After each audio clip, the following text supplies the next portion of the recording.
ನಮ್ಮ ನಿಮ್ಮ ನಡುವೆಯೇ ಇಂಥವರಿದ್ದಾರೆ. ನಮ್ಮ ಮಗು ನಾವು ಬಯಸಿದಂತೆ ಇದೆ ಎಂದಾಗ ನಿಟ್ಟುಸಿರು ಬಿಡುತ್ತೇವೆ.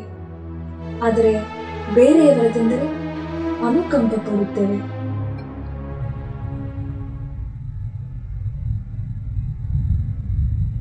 ಇದೊಂದು ಜಾಗತಿಕ ಸಮಸ್ಯೆ.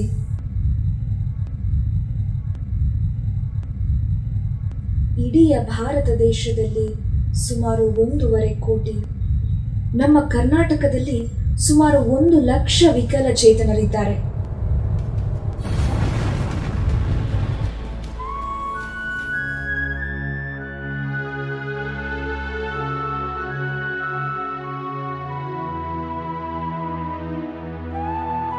ಈ ವಿಕಲಚೇತನರಿಗಾಗಿಯೇ ನಮ್ಮ ಉಡುಪಿಯ ನೇಜಾರಿನಲ್ಲಿ ಸ್ಪಂದನ ಎನ್ನುವ ಸಂಸ್ಥೆ ಅವರ ಬದುಕನ್ನು ಸಹ್ಯವಾಗಿಸುವುದರಲ್ಲೇ ತನ್ನ ಸಾರ್ಥಕತೆ ಕಾಣುತ್ತಿದೆ.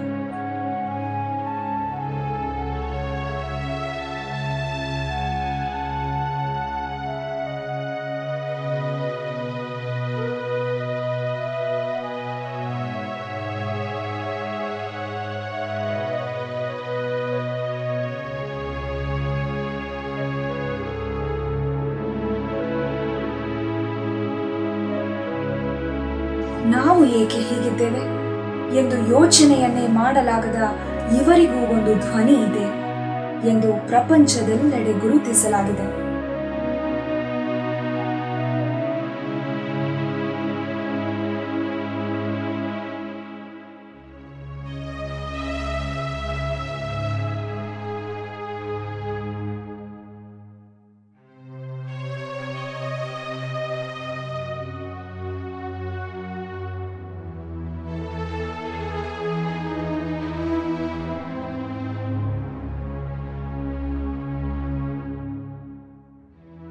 ನಮಗೆ ಬೇಕಿರುವುದು ಕರುಣೆಯಲ್ಲ, ಪ್ರೀತಿ, ಗೌರವ, ಅನುಕಂಪವಲ್ಲ, ಅನುಭೂತಿ. ಇದು ಇವರ ಒಳದನಿ. ಸ್ಪಂದನ ಅದಕ್ಕಾಗಿ ತಾಳ್ಮೆಯಿಂದ ಶ್ರಮಿಸುತ್ತಿದೆ. ನನ್ನ ಬಂಧು ಒಬ್ಬರು ಮಾನಸಿಕ ಕಾಯಿಲೆಯಿಂದ ಬಳಲ್ತಾ ಇದ್ರು. ಅವರನ್ನು ಮನೇಲಿ ಇಟ್ಕೊಳ್ಳೋದು ಕಷ್ಟದ ಪರಿಸ್ಥಿತಿ ಬಂದಾಗ ಉಡುಪಿಯಲ್ಲಿ ನಾನು ಸುತ್ತಮುತ್ತ ವಿಚಾರಿಸಿ ನೋಡಿದೆ. ಇಂಥವರಿಗೆ ಆಶ್ರಯ ಕೊಡುವಂಥ ಸಂಸ್ಥೆಗಳಿವೆ ಅಂತ.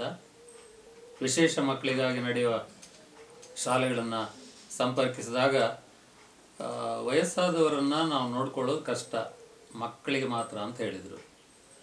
ಆಗ ನನ್ನ ಮನಸ್ಸಿನಲ್ಲಿ ಮೂಡಿದ ಒಂದು ಯೋಚನೆ, 25-30 ವರ್ಷ ದಾಟಿದವರಿಗೆ, ವಯಸ್ಕರಾದವರಿಗೆ, ಅವರು ಸಮಸ್ಯೆಯಿಂದ ಬಳಲುತ್ತಿದ್ದರು, ಅವರಿಗೆ ಆಶ್ರಯ ಕೊಡುವಂತಹ ಒಂದು ತರಬೇತಿ ಕೊಡುವಂತಹ, ಅವರು ಸಾಮಾಜಿಕ ಸಹ್ಯವಾಗಿ ಬದುಕುವಂತಹ ಒಂದು ಸ್ಥಿತಿ ಕಲ್ಪಿಸುವ ಒಂದು ಸಂಸ್ಥೆ ಇದ್ದರೆ ಒಳ್ಳೆಯದಿತ್ತು ಅಂತ.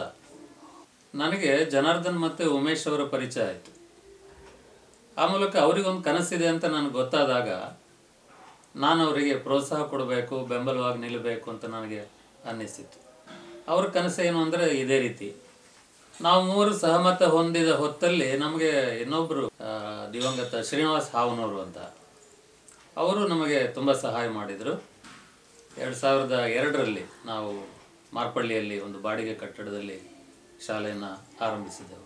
ಇದಕ್ಕಾಗಿ ಹಿರಿಯರಾದ ಶ್ರೀ ರವೀಂದ್ರ ನಾಯಕ್ ಅವರನ್ನು ಮೊದಲು ಸಂಪರ್ಕಿಸಿ ಅವರ ಆಶೀರ್ವಾದ ಪಡೆದೆವು. ಚೈತನ್ಯ ಚಾರಿಟೇಬಲ್ ಟ್ರಸ್ಟ್ ಅಂತ ಸ್ಥಾಪನೆ ಮಾಡಿ ಈವರೆಗೂ ಈ ಸಂಸ್ಥೆಯ ಅಧ್ಯಕ್ಷರಾಗಿ ಅವರು ಮಾರ್ಗದರ್ಶನ ನೀಡ್ತಾ ಇದ್ದಾರೆ. ಅವರೊಂದಿಗೆ ಉಡುಪಿಯಲ್ಲಿ ಗಣ್ಯ ವ್ಯಕ್ತಿಗಳೆನಿಸಿದ ಡಾಕ್ಟರ್ KR ಹಂದೆ, ರಮೇಶ್ ರಾಯರು, ದಾಮೋದರ ಇತ್ತಾಳರು ಇತ್ಯಾದಿ ಅನೇಕ ಹಿರಿಯರನ್ನ ನಾವು ಮಾರ್ಗದರ್ಶಕರನ್ನಾಗಿ ಹೊಂದಿದ್ದೆವು. ಮಾರ್ಪಳ್ಳಿ ಒಂದು ಬಾಡಿಗೆ ಕಟ್ಟಡದಲ್ಲಿ ನಾವು ಇದ್ದಾಗ ನಮ್ಮ ಸಂಸ್ಥೆಗೆ ಭೇಟಿ ಕೊಟ್ಟ ರಜನಿ ನಂಬಿಯಾರ್ ಅವರು ಅಲ್ಲಿ ಬಹಳ ಇಕ್ಕಟ್ಟಾಗ್ತಾ ಇದೆ ಎನ್ನುವುದನ್ನೆಲ್ಲ ತಿಳ್ಕೊಂಡು ಈ ಕಟ್ಟಡ ನಮಗೆ ಬಾಡಿಗೆಗಾಗಿ ಆದರೂ ಮಾಡಿಕೊಟ್ಟಿದ್ದಾರೆ.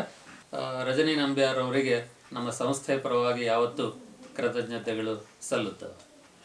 ನಮ್ಮ ಉದ್ದೇಶ ಬಹಳ ಅರ್ಥಪೂರ್ಣವಾದದ್ದು ಎನ್ನುವುದನ್ನು ಅರಿತಂತಹ ದುಬೈ ಚಿಲ್ಲಿವಿಲ್ಲಿ ಸಂಸ್ಥೆಯ ಸತೀಶ್ ವೆಂಕಟರಮಣ್ ಹಾಗೂ ಹರೀಶ್ ಬಂಗೇರ್ ಅವರು ಸ್ವತಃ ಅವರು ನಮಗೆ ಸಹಕಾರ ಕೊಡುವುದು ಮಾತ್ರ ಅಲ್ಲದೆ ತಮಗೆ ಪರಿಚಯ ಇದ್ದ ವಿದೇಶದಲ್ಲಿದ್ದವರಿರಲಿ ನಮ್ಮ ದೇಶದಲ್ಲಿದ್ದವರಿರಲಿ ಕೊಡುಗೆ ನೀಡುವಂತಹ, ಇತರರಿಗೆ ಸಹಾಯ ಮಾಡುವಂತಹ ಮನಸ್ಸು ಹೊಂದಿದವರನ್ನು ಸಂಪರ್ಕಿಸಿ ಎಲ್ಲ ಕಡೆಯಿಂದ ನಮ್ಮ ಸಂಸ್ಥೆಗೆ ಸಹಾಯ ಒದಗಿಸುವಂತೆ ಯತ್ನಿಸ್ತಾ ಇದ್ದಾರೆ.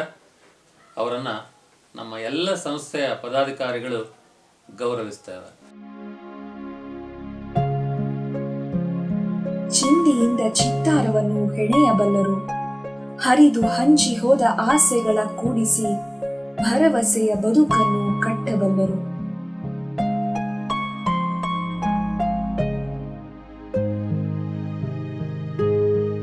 ಆರಂಭದಲ್ಲಿ ಕೇವಲ 3 ಮಕ್ಕಳು ಇದ್ದವು. ಇವಾಗ ಆಲ್ಮೋಸ್ಟ್ ಅಪ್ ಟು 30-40ವರೆಗೆ ಮಕ್ಕಳಿದ್ದಾರೆ. ಅಂದರೆ ಎಲ್ಲ ಅಡಲ್ಟ್ಸ್. 18 ವರ್ಷದವರಿಗೆ ಮೇಲಿನವರಿಗಾಗಿ ಆರಂಭಿಸಿದ ನಮ್ಮದು ಏಕೈಕ ಸಂಸ್ಥೆ ಅವಳಿ ಜಿಲ್ಲೆಯಲ್ಲಿ ಪ್ರಪ್ರಥಮ ಸಂಸ್ಥೆ ಸ್ಪಂದನ. ಅವರು ಅಡಲ್ಟ್ಸ್ ಆದ ಕಾರಣ ಅವರಿಗೆ ನಾವು ಪ್ರಿಫರೇಬಲಿ ವೊಕೇಶನಲ್ ಸ್ಕಿಲ್ಗಳನ್ನು ಕಲಿಸ್ತಾ ಇದ್ದೀವಿ. ನಮ್ಮ ಉದ್ದೇಶ ಅಂದರೆ ಅವರು ಸ್ವಂತ ಕಾಲ ಮೇಲೆ ನಿಲ್ಲುವಂಥದ್ದು, ದೈನಂದಿನ ಚಟುವಟಿಕೆಗಳಲ್ಲಿ ಸ್ವತಂತ್ರವಾಗಿರುವಂಥದ್ದು. ಇನ್ನೊಬ್ಬರಿಗೆ ಯಾವುದು ಈಗ ಊಟ ಮಾಡೋದಾಗಲಿ, ಕೈಕಾಲು ತೊಳೆಯೋದಾಗಲಿ, ಸ್ನಾನ ಮಾಡೋದಾಗಲಿ, ಶೇವಿಂಗ್, ಕಟ್ಟಿಂಗು, ಹೀಗೆ ಪ್ರತಿಯೊಂದಲ್ಲೂ ಕೂಡ ಸ್ವಾವಲಂಬನೆ ಮಾಡುವಂಥದ್ದು ನಮ್ಮ ಉದ್ದೇಶ. ಈಗಾಗಲೇ ನಾವು ಸುಮಾರು 30-40 ಮಕ್ಕಳಿಗೆ ಪುನರ್ವಸತಿ ಕಾರ್ಯವನ್ನು ಒದಗಿಸಿದ್ದೇವೆ. ಬೇರೆ ಬೇರೆ ಉದ್ಯೋಗಗಳಲ್ಲಿ ತೊಡಗಿಸ್ತಾ ಇದ್ದೇವೆ.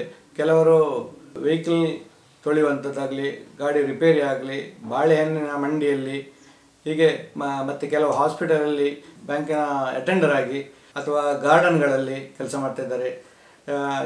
ಇವರು ರಿಪೀಟ್ ವರ್ಕ್ ಯಾವುದಿದ್ದು ಅದನ್ನು ಇವರು ಮಾಡಲಿಕ್ಕೆ ಶಕ್ತರು.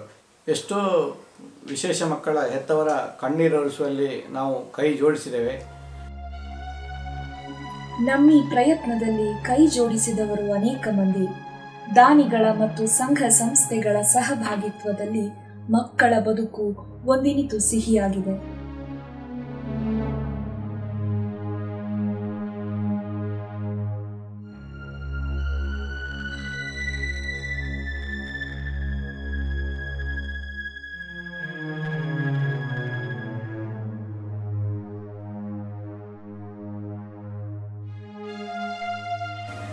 ಅವರ ಔದಾರ್ಯದಿಂದ ಇಲ್ಲೊಂದು ತೃಪ್ತ ನಗು ಅರಳುತ್ತಿದೆ. ಕತ್ತಲೆಯಲ್ಲೂ ಕೊಂಚ ಬೆಳಕು ಇಣುಕುತ್ತಿದೆ.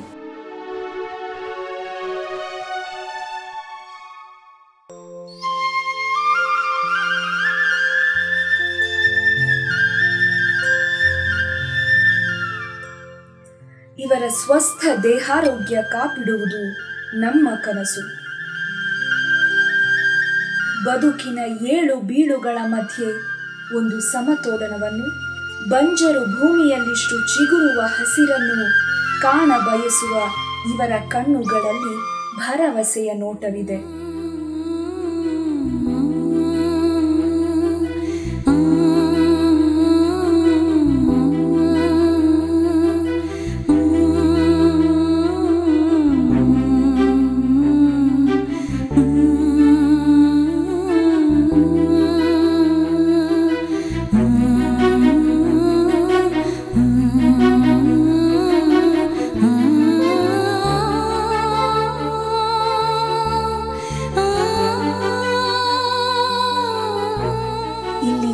ಬೆಚ್ಚನೆಯ ಬಾಂಧವ್ಯದ ಸ್ಪರ್ಶವಿದೆ.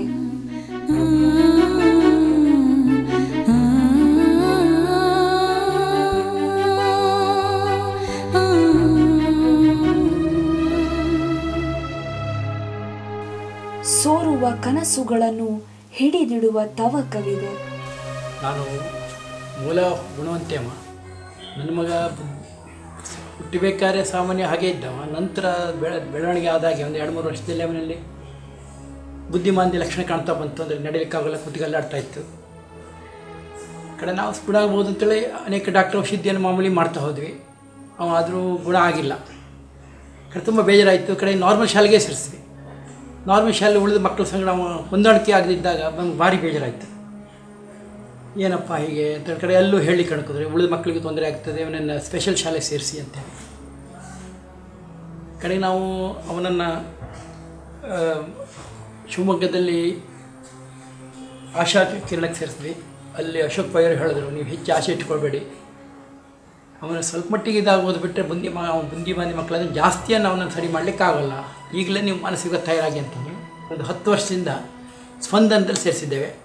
ಇಲ್ಲಿದ್ದಾನೆ. ಇಲ್ಲಿ ತುಂಬ 2 ಕಡೆಗೂ ತುಂಬ ಚೆನ್ನಾಗಿ ನೋಡ್ಕೊಂಡಿದ್ದಾರೆ. ನಿಜವಾಗಿ ನಾವು ತಂದೆ ತಾಯಿ ನೋಡ್ಕೊಳ್ಳಿಕ್ಕೆ ಆಗಿದ್ದು ಹೆಚ್ಚಿನ ಮಟ್ಟದಲ್ಲಿ ಇಲ್ಲಿ ನೋಡ್ಕೊಂಡಿದ್ದಾರೆ. ಯಾಕೆಂದರೆ ಇಂಥ ಬುದ್ಧಿಮಾಂದ್ಯ ಮಕ್ಕಳಿಗೆ ಬಹುಶಃ ನಾವೇ ಸರಿಯಾಗಿ ನೋಡ್ಕೊಳ್ಳಿಕ್ಕಾಗಲ್ಲ. ಯಾಕೆಂದರೆ ನಮ್ಗೆ ಆ ಪೇಷನ್ಸ್ ಇರೋಲ್ಲ, ತಾಳ್ಮೆನೂ ಇರೋಲ್ಲ. ಆದರೆ ಅದಕ್ಕಿಂತ ಜಾಸ್ತಿ ಇಲ್ಲಿ ಪ್ರೀತಿ ಕೊಟ್ಟಿದ್ದಾರೆ.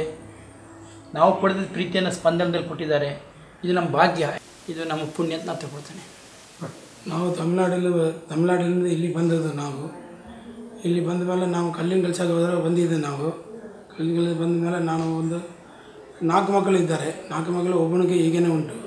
ಅವನು ಹುಟ್ಟಿದ ಮೇಲೆ ಒಂದು 5 ವರ್ಷಕ್ಕೆ ನನಗೆ ಕಾಣಲಿಲ್ಲ. 5 ವರ್ಷ ಕಳೆದು ಅವನು ಈಗ ಆಗಿದೆ. ಎಷ್ಟೋ ಕಷ್ಟ ಮಾಡಿದ ಮೇಲೆ ಸರಿ ಆಗಲಿಲ್ಲ. ನಾನು ಎಷ್ಟು ಮದ್ದುಗಳೆಲ್ಲ ಮಾಡಿದ್ದೀನಿ ಕೂಡ ಏನು ಆಗಲಿಲ್ಲ. ಅದಕ್ಕೋಸ್ಕರ ನಾನು ತುಂಬ ಕಷ್ಟ ಮಾಡಿದ್ದೀನಿ. ಕಷ್ಟ ಮಾಡಿ ನಮ್ಮ ಹೆಂಡತಿ ಕೂಡ ಕಷ್ಟ ಆಗಿದೆ. ಅವಳು ಕೂಡ ಹುಷಾರಿಲ್ಲ. ನನಗೆ ಕೂಡ ನಾನು ಕೆಲಸಕ್ಕೆ ಹೋದ್ರೆ ಮಾತ್ರ ದುಡಿಲಿಕ್ಕಾಗುತ್ತೆ. ಇವನು ಬಂದು ನೋಡಲಿಕ್ಕೆ ಒಬ್ಬರು ಬೇಕಾಗ್ತದೆ. ಅದಕ್ಕೋಸ್ಕರ ಇಲ್ಲಿ ಇದ್ದಂತ ಶಾಲೆ ಉಂಟಂತ ನನಗೆ ಗೊತ್ತಾಯಿತು. ಅದಕ್ಕೋಸ್ಕರ ಇಲ್ಲಿ ಬಂದ ಮೇಲೆ ನನಗೆ ಭಾಳ ಒಳ್ಳೆಯದಾಗಿದೆ. ಅವರು ನನಗಿಂತ ಭಾಳ ಪ್ರೀತಿಯಲ್ಲಿ ಭಾಳ ವಿಶ್ವಾಸದಲ್ಲಿ ಒಳ್ಳೆಯದಂತೆ ನೋಡ್ತಾ ಇದ್ದಾರೆ.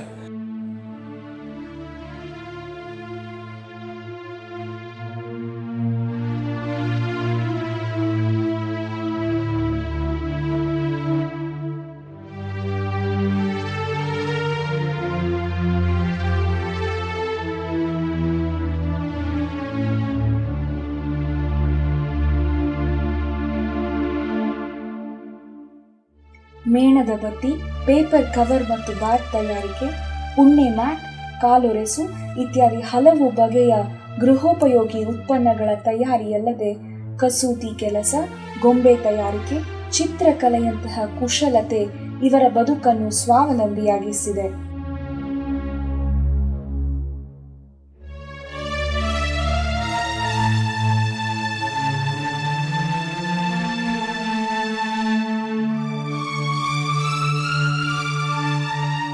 ಸಮಾಜಮುಖಿ ಧೋರಣೆಯ ಈ ಕಾರ್ಯಗಳು ಹಲವಾರು ಪುರಸ್ಕಾರ ಮನ್ನಣೆಯನ್ನು ಗಳಿಸಿಕೊಟ್ಟಿವೆ.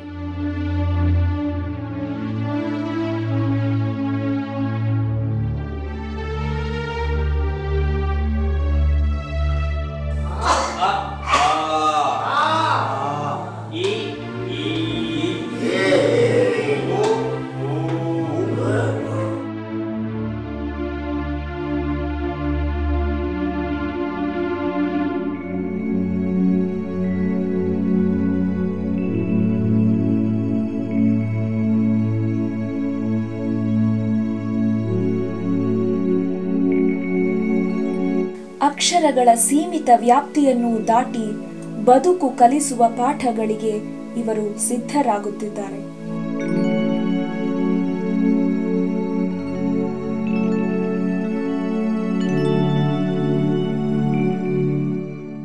ಈ ನಮ್ಮ ಶಾಲೆಯಲ್ಲಿ 38 ಮಕ್ಕಳಿದ್ದಾರೆ.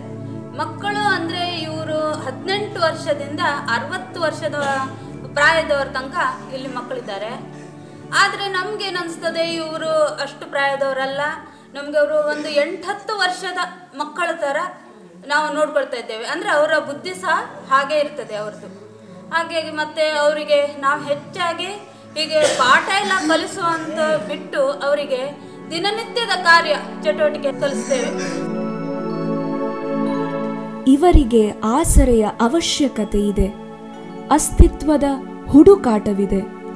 ಇವರ ಜೀವನದಾಟಕ್ಕೆ ನಲಿವಿಗೆ ಸ್ಪಂದನವಿದೆ.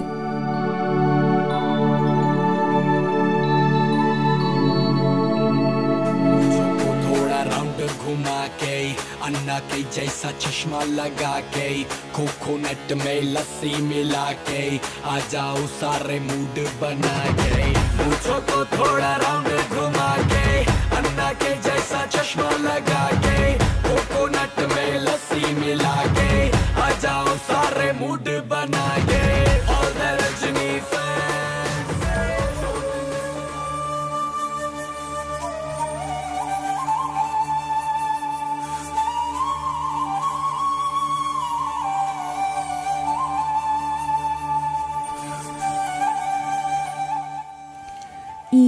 ನೋಟ, ನಗು, ಹರ್ಷ, ಕಷ್ಟಗಳಿಗೆ, ಮುಗ್ಧ ಮನಸ್ಸಿನ ಕರೆಗೆ ಎಲ್ಲೋ ಒಂದು ತುಡಿಯುವ ಮಾನವೀಯತೆಯ ನಿರೀಕ್ಷೆಯಿದೆ.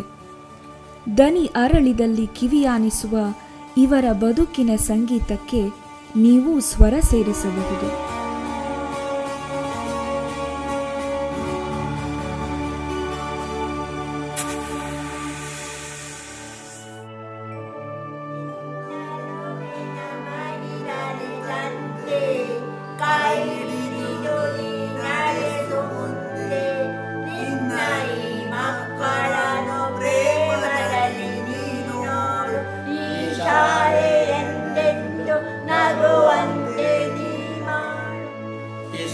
ಸ್ಪಂದನ ಎಂಬ ಒಂದು ಸಂಸ್ಥೆ ಇಲ್ಲಿ ಇವರ ವಿಷಯವನ್ನು ನೋಡಿಕೊಂಡು ನನಗೆ ಭಾಳ ಒಂದು ಹುಮ್ಮಸ್ಸು ಬಂತು.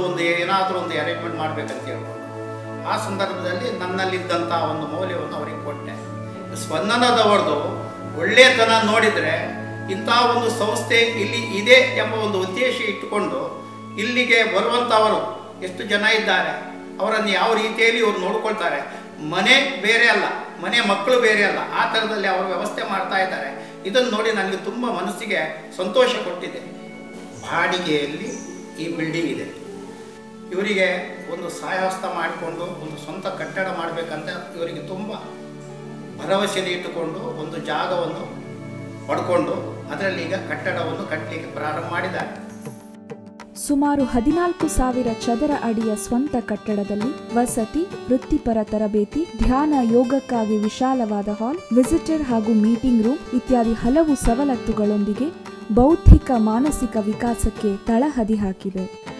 ನಾನು ಸ್ಥಾಪಕ ಸದಸ್ಯನಾಗಿದ್ದು ಸ್ಪಂದನದ ಕಷ್ಟ ಕಾರ್ಪಣ್ಯಗಳ ಬಗ್ಗೆ ನನಗೆ ಚೆನ್ನಾಗಿ ಗೊತ್ತು. ಸ್ಪಂದನಕ್ಕೆ ಯಾವುದೇ ರೀತಿಯಲ್ಲಿ ಸರಕಾರದಿಂದ ಸಹಾಯ ಹಸ್ತ ಎನ್ನುವುದು ಮುಚ್ಚಿದ ಬಾಗಿಲು.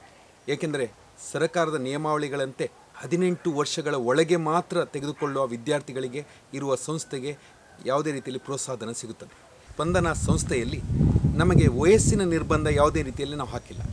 ಇಲ್ಲಿರುವ ವಿದ್ಯಾರ್ಥಿಗಳ ಅಥವಾ ಈ ಏನು ನಾವು ಇನ್ಮೇಟ್ಸ್ ಅಂತ ಹೇಳ್ತೇವೆ ಅವರ ವಯಸ್ಸು 12 ವರ್ಷಗಳಿಂದ ಹಿಡಿದು 75 ವರ್ಷಗಳು ಇದ್ದರೂ ಸಹ ಇರ್ಬೋದು.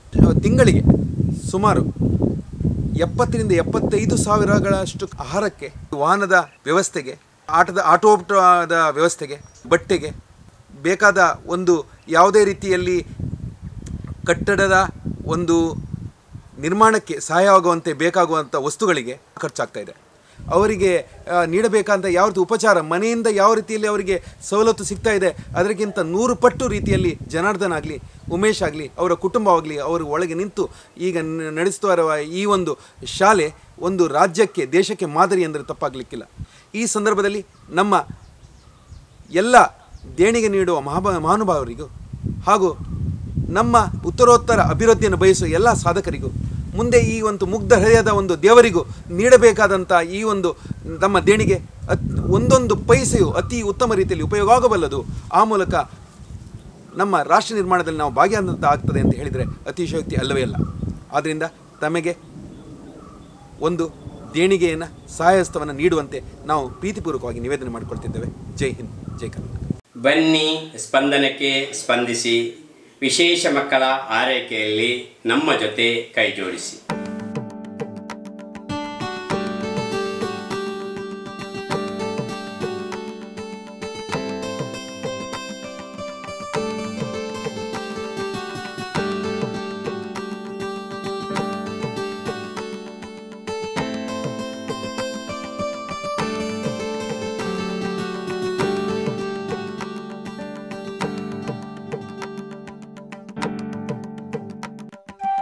ನೀರ ತೆರೆಗಳ ಮೇಗಡೆ ಕುಣಿಯುವ, ಹಾಯೆನಿಸುವ ಗಾಳಿಗೆ ಮನವೊಡ್ಡಿ ಸಂತಸ ಪಡುವ ಈ ಮಕ್ಕಳು ನಮ್ಮಂತೆಯೇ ಪ್ರಕೃತಿಯನ್ನು ಬೆರಗುಗಣ್ಣಿಂದ ನೋಡುತ್ತಾರೆ.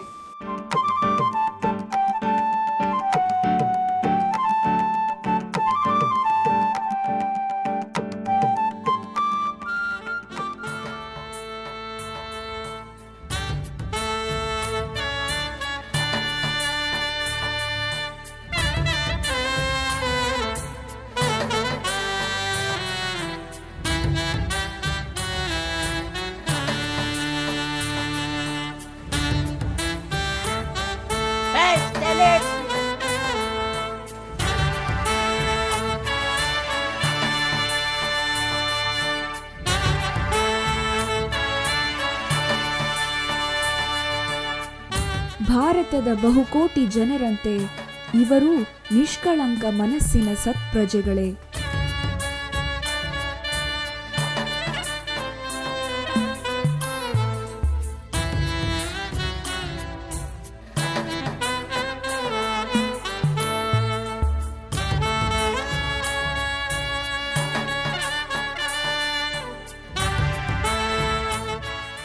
ಆದರೆ ಅವರ ಅಸ್ತಿತ್ವಕ್ಕೆ ಪ್ರೀತಿಯ ನೆರವು ಬೇಕಿದೆ.